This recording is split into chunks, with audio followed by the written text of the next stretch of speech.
Welcome to the By Steve podcast.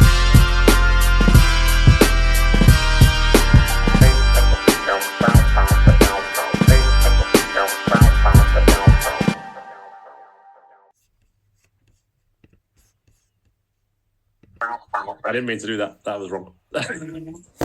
I was meant to start there. Hang on. I'm doing it. We're learning on the job. We're such amateurs. What's up? This is the By Steve unedited podcast. We are on part 4 of SAS. Scotty is on site, or he's not. He's in Scotland. Say hi. What's up? We are on Zoom. We are taking the podcast to the next level. Lots coming your way, lots to talk about, lots of exciting updates. So it's not just the By Steve podcast anymore. It's SAS podcast and it's You Got This podcast all rolled into one. What? Podcast My camera overload. angle. Somebody What was that, sorry? Podcast bukkake party. What? My camera angle is dog shit. You can see both of my chins that I brought back from Italy.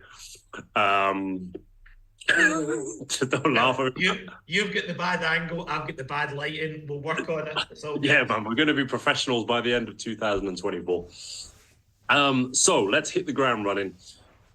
Just over a week back. Do we get back? No, it's 2 weeks. We got back from 2 weeks tomorrow. 2 weeks. Yeah, 2 weeks tomorrow. We got back from Italy. We came 6th in the over 40s category of basketball. And let's reflect. Go, Scotty. Tell me your reflections about Pesaro. So Pesaro for me was I loved it. I really loved it. I thought the place that we stayed was awesome. By the beach, the weather, the basketball was pretty good considering what we had. And I spoke with a few other guys about this. And although we finished sixth, I think that was probably right with the team that we went with the injuries we had. If we'd have got higher than 6, obviously it'd have been amazing. But I think 6 was a fair reflection on us coming back with what we had personnel-wise, what we had injury-wise, and what we were asking people to do with their roles and what sorts. Okay. Fair. I know I agree with that. I did a short synopsis pretty much when we got back straight away. And while I was, I suppose, disappointed in parts, I think taking a step back from it, like you say, the squad that we had, the people that we went with, the challenges that we were kind of dealing with in those situations, 6 is really, really respectable.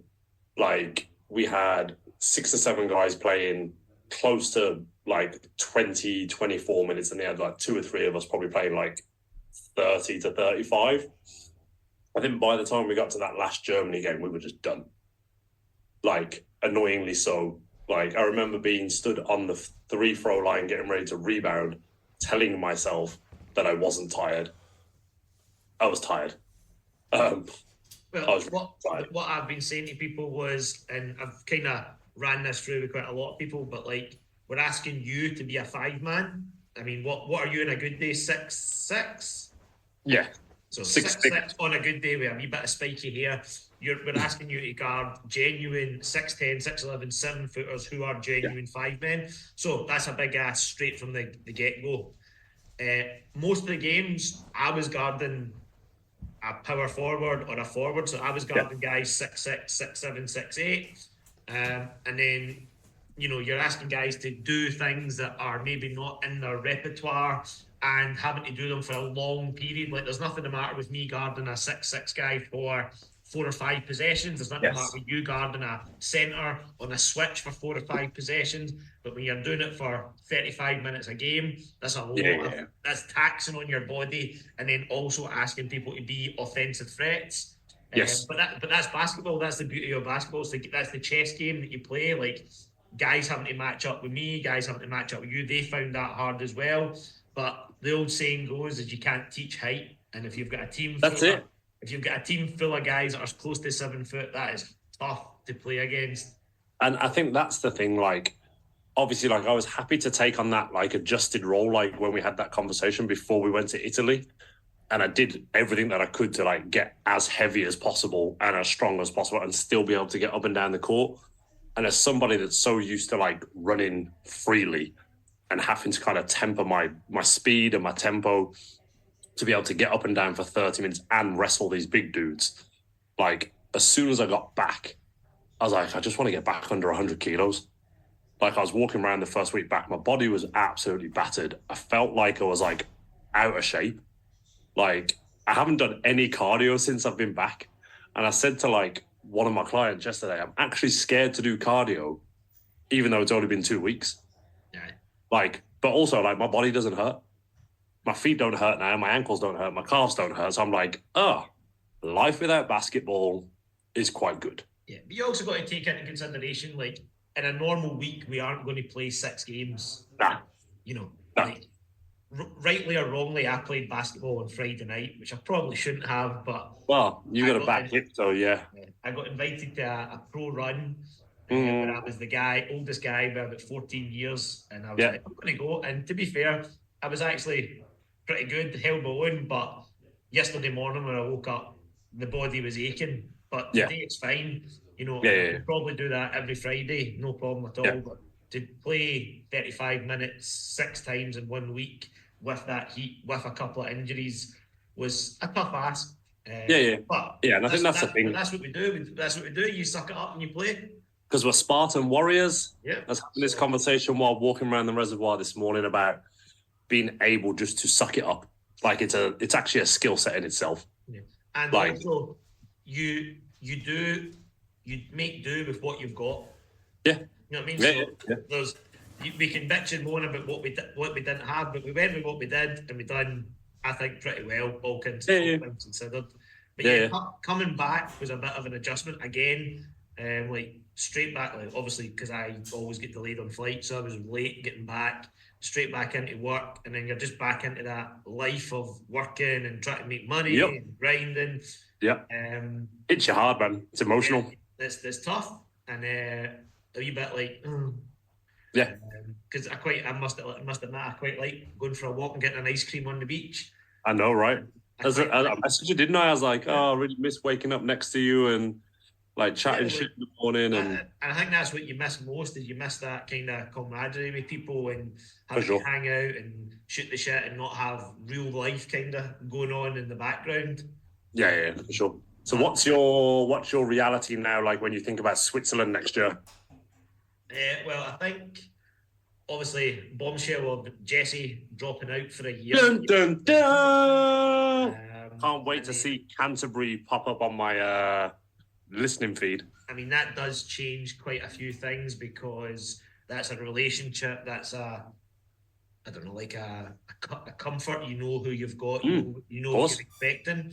But also I'm excited about maybe if it's Liam, because then that's a different philosophy, and seeing if you can fit into that philosophy, see how that works. But yeah, just going to see how it is. I'll probably go to camp in September, but I won't participate. Right. Just because I feel I just want to chill a little bit. I mean, when I get there, that might all change. Yeah. I definitely want to come to camp to be around everybody and have that feeling, and going out for dinner and having a laugh and see who shows up. Because you know, there's a lot of people that be talking about, I can do that, and it's like, come and prove it, motherfucker. Come and see what you can do. Yeah. And, it's not for everybody. So I'll be at camp. I don't know yet if I'm going to train, but if I'm going to be playing on a Friday night and everything's going okay, then we'll get stuck in and see how it goes. Then it all comes down to price. I mean, Switzerland is an expensive place at the best of times, but if it's doable, financial wise, then I don't see why not. Yeah. Okay. So, fair enough. I know yours is a wee bit more complex and complicated to me, because you've went from about 4 different mood swings in the space of a week. Oh, the thing is for me, like. So just to give a quick, so after the last game, Steve was like, I'm fucking done. I'm done. I'm never playing again. Blah, blah, blah, blah. I hate basketball. I'm done. Then it was, maybe if I stay in the 40s, then it was, I think I'm going to be there for a practice player. And then it was like, you can see every week, then every day goes by, you can see it starting to turn more and more and more to be like, I'm going to be there. So the funny thing is, obviously, I'm not going to out it on the podcast, but we had a conversation after the game about something that I need to discuss with Jesse when I see him. And then obviously he quit. Well, taking a break. He's not quit. He's taking a break. He's taking a break. He's taking a sabbatical. But that does affect what you were going to talk about. But yeah. And there was some things that obviously, like, I felt like I wanted to say basketball-wise, which I was quite emotional about after the game. Those things still need to be spoken about on a man-to-man, like, grown level about certain stuff, and that's fine. I know Jesse will appreciate that conversation when we get round to it. Obviously, like, I am 44, and by the time Switzerland comes around, I will be 45. So that means I need to move up an age group. Well, you don't need to. There's nothing in the rules that says you have to. But But the way that Maxi's run, I should, in theory, go to the 45s. I don't want to do that. And I know that I can't stay at 40 forever. Like, I'm not like the bionic man. But you've only got one more year then. I'm 45, so you're all good. Yeah, true. And I think there was an element of, like, obviously, like, when we first thought of going to Italy, and it was going to be like, me, you, Tintin, Steph, And I'm like, I just feel like this group has, like, unsaid business that just needs to be locked off. Because if that whole group of players had gone, it would have been a different kettle of fish. Well, as I said, you can only do what you can do, right? Like, we've done amazing with what we had. And I'm just a bit like, I don't want to move up. I'm happy to be a training player for the 40s. And I spoke to Sadie about that, and she was like, you can go to camp in September as a 40. Liam will look after it for that one camp and see what happens moving forwards. And I will see what happens as it moves forwards. Because you've got Murcia, and you've got Murcia at the end of November, which would be a 40s one anyway, which you would still qualify for. So yeah. There's no point taking the huff about it too much just now. No. Genuinely, on the last day, man, he was a grumpy motherfucker. There was a wee bit more to it, but it's still funny just to absolutely slag him. I don't want to go to the 45s. This is my age group. But yeah, so anyway, so we'll see what happens. Like it comes down to money as well. Yeah. Life be life. Everything's expensive. Nothing's getting any cheaper. And unless, the podcast gets sponsored and someone wants to pay for us to go to Switzerland. Well, we won't break the news yet, but it is already sponsored. It's just having to sign the paperwork. Okay, cool. Can't wait to see that paperwork and all the money that comes with it. Well, we have to make the money from it, but we do have a sponsor. You know about the sponsor. It was there in Italy as well, but we won't say it just yet. I feel like I've missed something, but anyway. I offered it to you every day. Oh, yeah. Okay, cool. So that is official, but it's not until the actual stuff comes, we won't say it. But it's official. All right, so moving on. Anyway, let's get out You're back. Why do you have council internet? I don't know. I mean, why did your internet keep switching off? It didn't. It was attached the whole time. You left and came back. But it was like in the top of the corner. It was like it was on. Who knows? As we're saying, moving on from GB Maxi basketball to normal basketball and things that people do that are a little bit strange and weird. And this was a question that I got asked by Steve, and it's, why do people dunk in the warm-up line or attempt dunks in the warm-up line, but that they'll never attempt a dunk or go for it in the game? Well, this is it. I was like, it always makes me chuckle because, like, obviously I'm not the most athletic. We know that. Like, I do have the ability to dunk every now and then. I'm not going to dunk on anyone. That's fine.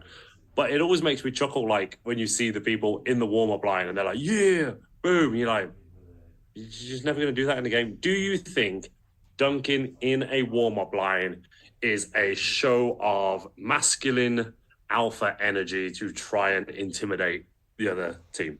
I've got two views on it. So I used to be a high flyer. I used to dunk in the warm-up, and I used to practice dunks in the warm-up, but I also used to dunk on people in the game. Okay. Now I try and dunk in the warm-up maybe once or twice to see if I can still do it. Yeah. But yeah, people definitely, especially somebody smaller like me, like if you look down at the other end of the court and I'm going up and ramming it, people are like, holy shit. I mean, I've never watched you and thought that, but okay. Another thing that I do in the warm-up, I don't know if you've noticed this, I shoot left-handed quite a lot. No, I can't say that I have. Yeah, I do most of my layups left-handed, and I do a good portion of my jump shots left-handed, just in case people are watching to throw them off. I'm sure they don't pay attention. Yeah, well, it's something that I do. I always watch the other end's warm-up for a couple of minutes to see who is shooting more, see who's going to the basket, and seeing what they're doing. Yeah, fair. Okay, fair enough. But yeah, I was thinking about it. I think about it like not a lot. It doesn't live in my brain, but I was just like, we should discuss this. Like, why do you think people dunk in the warm-up line, even though, like, they're never going to dunk like in a game? Like, we had in recent history have seen people dunk in warm-up lines that they can't catch basketballs. Oh yeah, 100%. Do you know what I mean? Like, 100%. you're just like, what are you doing? What are you doing? I used to use the warm-up line to practice and get timing in and try some stuff. Okay. And then now it's just to basically see if I can still do it and stretch out a little bit more. Okay. But there's definitely people you see in the warm-up line throwing it down and then they go in the court and they can't even make a layup and you're like... Yeah. Well, or they didn't even make it on the court. Yeah. Or the one that I like is people dunking from the left-hand side going right, but yet they can't do a left-hand layup. I'm like, all right, I'd be more impressed if you scored with your left hand before you dunked it a couple of times. Yeah, exactly. Okay, have you tried your sleep mask? I have tried my sleep mask and I've had 3 clients buy it. So we should have been on like a commission program. His council internet is kicked in again. His council internet froze, his big face froze with gammy hands. I know. I've been wearing my sleep mask. Have you tried? Yeah, so thank you very much. And 3 of my clients have bought it because I recommended it to them. So Manta Sleep Mask, if you're listening to this, sponsor us. Manta Sleep is taking off. Yeah. There you go. I just buy them for everyone now. I haven't put the earplugs in yet. And I don't know. Okay, you haven't got that far. No, and I don't want to know what you were doing in your sleep last night that your earplugs ended up across the other side of your bedroom. Oh. Back. Yeah. Oh. We need to get a better internet connection for next time. So you haven't got the earplugs yet, but you have the eye mask. Yeah, and I'm scared to put the earplugs in because I saw your story this morning on Instagram that your earplug was like halfway across the room. Hey, there he is. We're trying, but Zoom is playing up. Okay, it's not going to be the live Steve unedited podcast. It's going to be the Steve edited podcast today. That's all right. We need to edit it, so that's fine. Give me something to do this afternoon. So obviously being a fellow strength and conditioning coach / personal trainer / guru of the fitness world. Okay. Here is some questions. Tell me the worst excuse a client has ever used to not come to training or to leave you.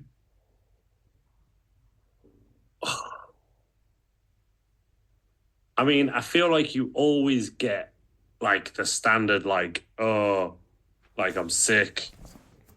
You know, my nan died, my cat, you know, like all that kind of stuff. Ask me another one quickly, and then let me process that question. So we'll come back to that because I think I need a bit more. I'll tell you my 2 first. Okay. Okay. So the best one that I've ever had for somebody not turning up for a session was one of my clients messaged me at like half 5 in the morning to tell me that his shipping container that was coming from China had fallen off the boat and was lost at sea, and he was currently on phone calls trying to find where this shipping container was. I mean... Okay. So, okay. So, okay, I can't top that. But one of my clients cancelled a session because they had traveled quite a long way for a date and then had stayed over and had not come back. So they were like, I'm in wherever they were. And you can kind of applaud I assume them that they... You can applaud them for that one. That's a fair dues, yeah. That's a fair dues one. Yeah. All right, so what's the worst excuse you've ever had for somebody leaving you, like completely leaving you and not having you as a trainer anymore? I think the general one for me, like, I think you see the trend. You have the standard trends where like someone goes on holiday and they're like, oh, like I'm not going to book him right now, but I'll contact you when I get back because I haven't got my diary. And you're like, you're not coming back. But I think for me, it's like I've definitely had at least one person who's like, I've got a new job and I'm moving away. And then like literally like 2 weeks later, I saw them in the coffee shop and they were like, oh yeah, I'm just back for the day. Yeah. And I saw them in the coffee shop again. And I was like, should have just left. Like it would have been fine. We could have been friends. What about you? You always get that I can't afford it anymore, and you're like, well, I know for a fact you're not going to use the money that you use for PT to save it. You're just going to spunk it on other crap. Yeah. But the one that got me, and the one that actually really got me, is I had a client who was really enjoyed training her, and she came to me and she says, "Look, I'm saving up for a house. I'm going to have to cut down my PT." You know, and I was like, no, that is a genuine reason. I understand that. I was like, so what I'll do is we'll keep you doing what you're doing, but you can just pay slightly less. So I liked them, and they'd been with me for a long time. Okay. So I wanted to keep them, and I was like, well, I'll help you. So about 2 months later, they eventually left. And I was like, all right, well, getting a house is quite expensive these days, so you do have to save it. Then about another 2 weeks later, she was training with another PT who charged about 4 times what I charged. And I was like, that teaches me for being a good person. Fuck that. Was he sexy? It was an all-female gym, so I guess I couldn't compete with that. Okay. But I just thought, I was actually doing something Fair nice. enough. I was letting you still keep your sessions, but only charging you. Like, say she'd done 6 sessions a month, I only was charging her for 4. So she was saving a bit of money, but then she goes and spunks it on somebody else. Joys of the internet constantly just fucking up the podcast. Do.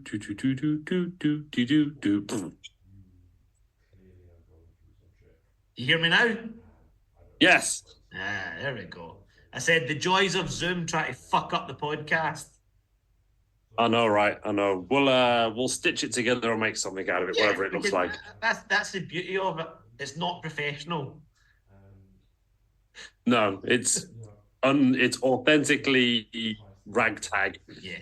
From me, I'm going to say I'm out, and I'll let Big Bye Steve give you the outro. Don't. See you next time, people.